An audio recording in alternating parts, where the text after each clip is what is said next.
Beep beep, what's up ninjas? My name is Semerald and today I'm gonna teach you how to get some fat, fucking leads, bro. Now with any lead that we process, you're gonna see something that almost everyone's gonna do to them, and there's gonna be a couple of key things you have to know. The first one is going to be saturation. Saturation is going to be adding harmonic frequencies. Usually if you put a sine wave, you're going to see a big mountain form. My ninjas, we might die while scaling this mountain to the music of Kashmir, but if we make it out to the other side, we will come out as better producers. And once we add that saturation, you're going to see added harmonic frequencies, which means there's going to be more mountains. What is going on? Oh shit. And that's how saturation works. Saturation overdone is a bit of distortion. So now that you know that, we are going to be using that to add thickness, to add a little bit of perceived loudness to leads. That's generally what you want to say. And if you don't care, just think, oh, it's just going to make my lead sound fat and bright.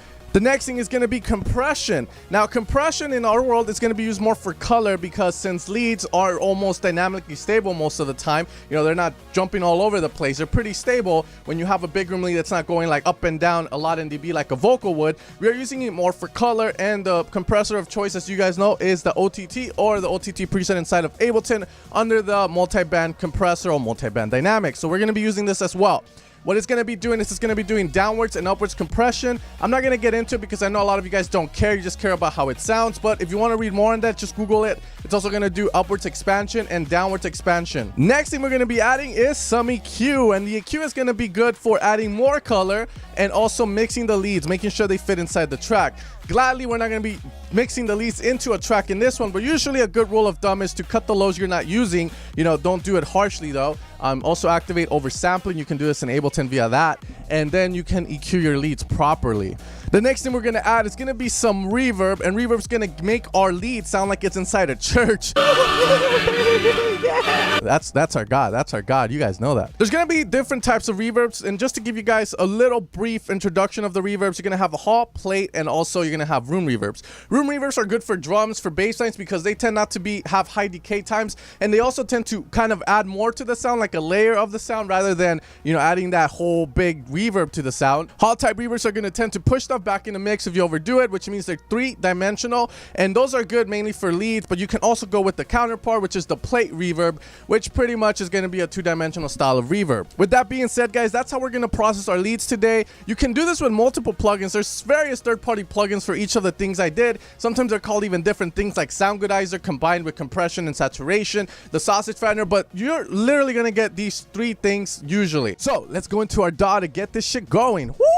Hey guys, now I know a lot of you guys tell me, Sang, get a pop filter. You guys make me feel sexy with that because then I feel like Britney Spears. So we are here inside of Ableton, and we already have our layers for our sounds, which are going to sound like this.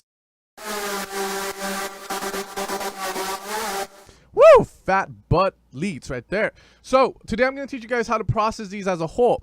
So usually this is my theory and my theory behind lead processing, and this is how I tend to teach people how to do it. First off, you're going to pick 3 layers that you think sound good together, or it could be 4 or 5. Totally up to you. It depends on the sound, and sometimes you might just need 2 leads. It really depends, though. The first one is going to sound like this, and they're all going to come from Mainstage Revolution, and this project file is also going to come in that pack, which is coming out in July 28, around there. So, check it out. That's one lead. Then we got the next one. And then we got the next one. All right, so these 3 leads are going to form together to give us this sound that we are going to process as a whole.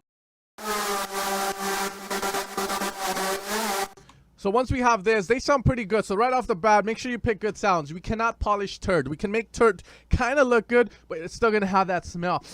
You know, that fucking smell. So we are inside here, and the first thing obviously is going to be that sidechain that we add. I didn't talk about that in the intro because I think everyone knows how to do it. However, you don't need to make the sidechain go to 0. You can control the sidechain by just having it go up here, here, here. At the bottom is fully 0, and if your leads are not going to have any of that low, and there's no reason for you to have a full sidechain like this, and this is a big mistake I see in a lot of people's tracks. So we are going to be moving this up.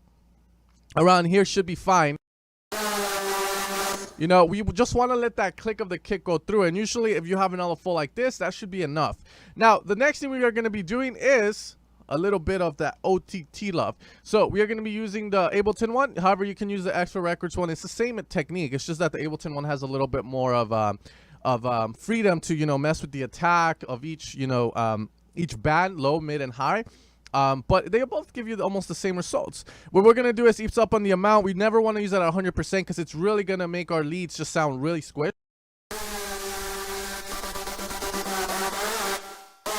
So we want around 30%, sometimes 25. You know, this is more to the ear, what you feel like is good, but we're gonna go with this. So once we have that, guys, we are going to be applying a little bit of saturation. Now, saturation is, again, like I said, adding harmonic frequencies, and you create a mountain on the sine wave. Very good to add dirt and more like perceived loudness to your leads. Now, be careful, because if you overdo it, obviously you're going to distort your leads, and we don't want that. So what we're going to be doing right now is just adding a hint of it. Notice how it gets just a fucking more thicker set. Sorry for the bad words. You know, this is a PG-13 channel because 13-year-olds are saying all kinds of shit nowadays. But, you know, this is going to add more dirt to the sound. And usually this, you know, saturation, you're going to see it added to bass lines, to leads, you know, to vocals. Because it tends to add those harmonic frequencies that tends to fill up the sound a little bit more. Again, don't overdo it, because when you overdo it, you know, all over the volume, it starts to get really distorted. Once we have that, guys, we are going to be doing REQ. Now, REQ is going to be very simple. Get rid of the frequencies we don't need.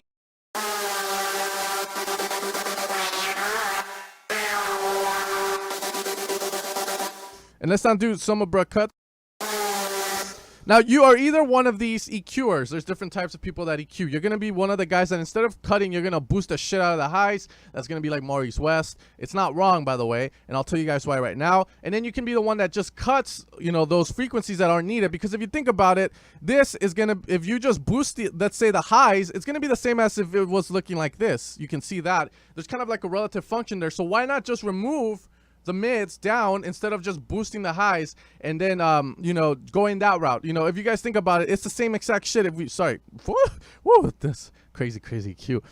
But if you guys think about it, you know, let's say that I'm like, all right, I'm gonna boost the shit out of the highs and I'm gonna add a shit ton here to give more body, and that's it. This is gonna be the same as if I were to just do this down, like get all three, let's say here, and then I push these down like so. You know, it's the same exact thing almost. It's just that you're accentuating those frequencies. Now, there's nothing wrong with doing that. I'm just saying this is what I feel like about the EQ. So some people are going to say this is wrong because it fucks up the phase. That means that instead of the track, you know, the lead playing at the 1, it's going to play at 1.1. You know, people are going to say, oh, it's going to fuck up your mix. Yes, it might, but it's such a slight chance. Unless you layer like a shit ton of leads that sound the same, it's not going to cause that much of a problem as if somebody that was recording, let's say, a snare drum with 3 different mics, and then he was trying to line them up to make up one snare, and then he does this EQ, and then it fucking slides and it fucks with the phase on him. And yes, there's a problem there, but not in the world of dance music. It's rare, because I don't see a lot of us, you know, going out there in the real world and just, you know, recording slap asses and shit like that. All right, so it's up to you how you want to approach this. I'm gonna cut a little bit here, and I'm gonna boost a little bit at the top, you know, just right here. And then we can also add another one to add a bit of body, like I stated, just a tiny bit.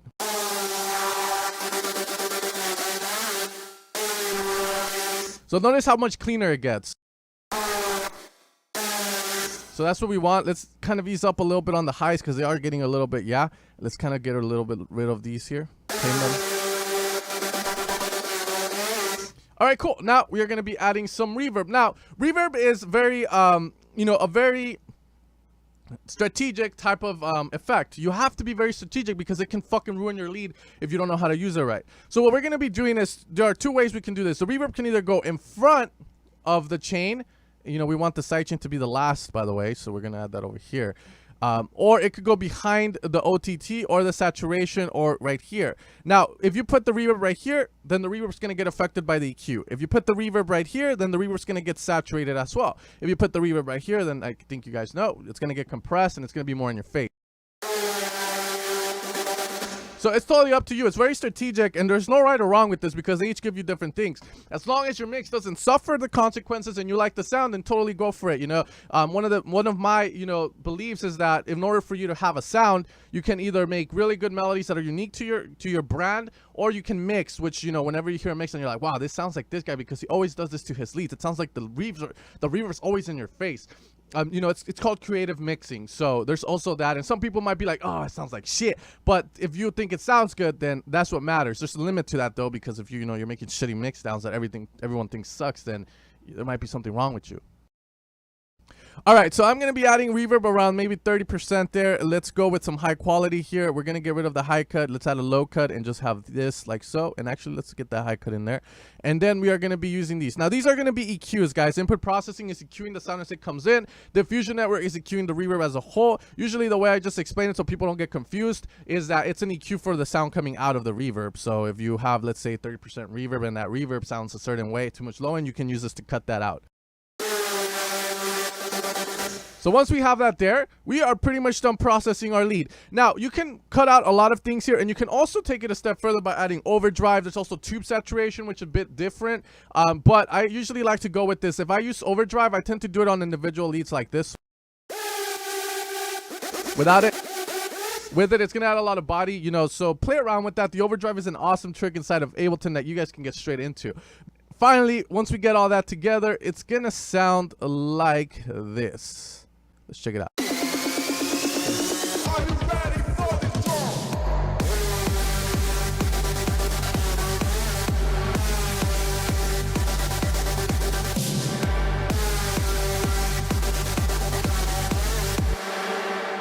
All right, the W&W trick is there as well, which you guys, there's a video on that if you guys want to watch it, but this has been how to process these type of leads. These are usually going to be the things you're going to be using. There's third-party plugins that do it as well, but if you can keep it more in the box and keep it simple, then it's even better because you can achieve this. Also, the master is all Ableton stock plugins, and this is reaching a loudness of -4, -5, so it's up there with the Propaganda song that W&W have. This is supposed to mimic that. All right, guys, so Main Stage Revolution comes out July 28th, sorry, and as always, guys, I always like to make tutorials for you guys that, for those of you guys that support the pack, you guys can use the tutorials to kind of aid you in creating that style of music, as well as for people that can benefit from them. Anyways, then just take care and you guys have an amazing day. You might be wondering why I'm kind of dressed like this. It's because I heard that if you dress good, you feel me. Let's do this together. I better not see some shitty leads though. And remember, you can always alter this. It's not like this always set in stone. You can switch things out. Anyways, then just take care and have an amazing day.